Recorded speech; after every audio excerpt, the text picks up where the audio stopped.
শ্রীলঙ্কার নেগোম্বো কারাগারের প্রতিদ্বন্দ্বী দুই মাদক চক্রের বন্দীদের মধ্যে ভয়াবহ সংঘর্ষের ঘটনা ঘটেছে। এতে অন্তত ২৬ জন নিহত ও শতাধিক বন্দী ও কারারক্ষী আহত হয়েছেন। সাম্প্রতিক বছরগুলোতে এটিকে দেশের সবচেয়ে প্রাণঘাতী কারাগারের দাঙ্গা হিসেবে উল্লেখ করেছেন কর্মকর্তারা।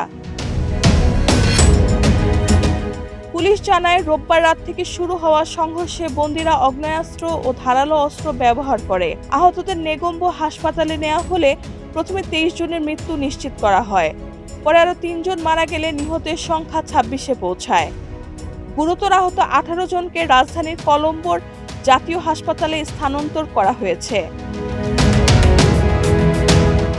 বিচারমন্ত্রী হার্সানা নানায়াকারা বলেন, ঘটনা তদন্তে অবসরপ্রাপ্ত সুপ্রিম কোর্টের এক বিচারপতির নেতৃত্বে ৩ সদস্যের তদন্ত কমিটি গঠন করা হয়েছে। পাশাপাশি কারাগারের ভেতরে প্রতিদ্বন্দ্বী গ্যাংগুলোকে আলাদা রাখার উদ্যোগ নেওয়া হচ্ছে। সংঘর্ষের খবর ছড়িয়ে পড়ার পর নারী ওয়ার্ডের কয়েকজন বন্দী ছাদে উঠে মুক্তির দাবি জানান। এ সময় ছাদের একটি অংশ ধসে কয়েকজন নারী বন্দী আহত হন।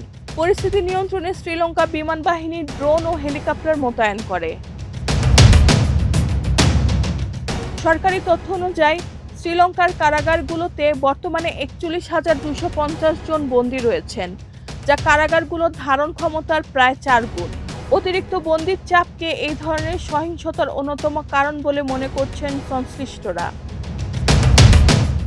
রেহানা বেগম, প্রজন্ম ২৪।